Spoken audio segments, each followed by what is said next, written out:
terceiro componente daquela heresia, que era um misticismo. Esses homens estavam dizendo que tinham tido visões de Deus, dizendo que nós tínhamos que ter comunicação com os anjos, princípios rudimentares do mundo, para podermos chegar a Deus vencendo o pleroma. Verso 18: ninguém se faça árbitro contra vós outros, pretextando humildade e culto dos anjos, baseando-se em visões, enfatuado, sem motivo algum na sua mente carnal, e não retendo a cabeça, da qual todo o corpo, suprido e bem vinculado por suas juntas e ligamentos, cresce o crescimento que vem de Deus. Olha o que diz a Nova Versão Transformadora: não aceitem a condenação daqueles que insistem numa humildade fingida e na adoração de anjos, e que alegam ter visões a respeito dessas coisas. A mente pecaminosa deles os tornou orgulhosos. Não existe praticamente uma única seita no mundo que não começou com visão, com alguém reivindicando ter tido uma visão. Pensa, por exemplo, no surgimento do mormonismo. Joseph Smith, que era um jovenzinho que tinha andado em várias igrejas evangélicas da sua época e achou que todas elas estavam erradas, diz ele que uma noite acordou com um anjo pairando ao lado da cama dele.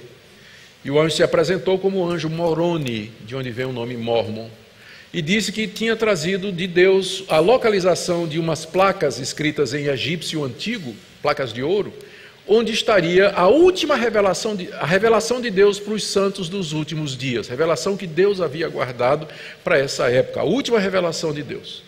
Então, o Smith diz que ele foi até o local, descobriu as placas e traduziu, e é o livro de Mormon, o livro de Mormon. Então, começa com essa alegação de que há um novo conhecimento que não está na Bíblia, que vai além da Bíblia, que não foi dado aos apóstolos, mas que Deus reservou para os últimos tempos. Toda seita diz isso. Pega o islamismo. Mohammed, pastor de cabras, entra numa caverna, diz que ali lhe apareceu o anjo Miguel. E Mohammed era analfabeto, ele não sabia ler nem escrever. E ele começou a ter revelações desse anjo, que ele dizia para um amigo que cometia a escrita. Daí surge o Alcorão, que se considera a revelação final de Deus. Eles consideram o judaísmo como a primeira, o cristianismo como a segunda e o islamismo como a terceira, dada através desse anjo, a última revelação de Deus para a humanidade.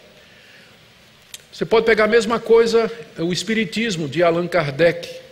Ele vai dizer a mesma coisa, que os espíritos, falando através da mediunidade, trouxeram essa doutrina que tinha sido esquecida e que não tinha sido revelada com toda a clareza antes, que é a doutrina da reencarnação.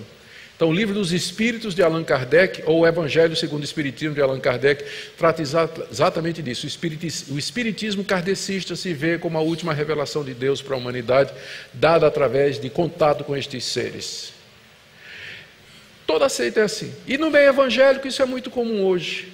Pega, por exemplo, o movimento G12, que dividiu igrejas batistas, presbiterianas. Castellani teve uma revelação em que Cristo lhe apareceu e disse: meu povo se equivocou durante 2000 anos, porque eu queria desde o começo que o discipulado fosse em grupo de 12, por isso que eu chamei 12.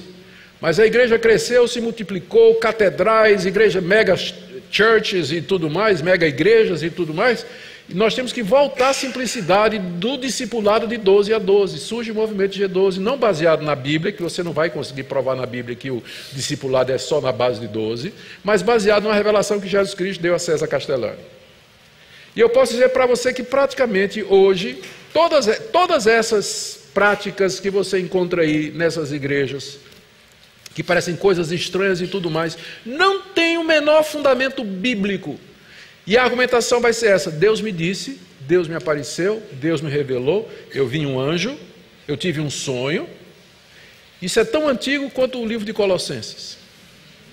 Porque era o mesmo argumento que essa seita estava usando lá em Colossos.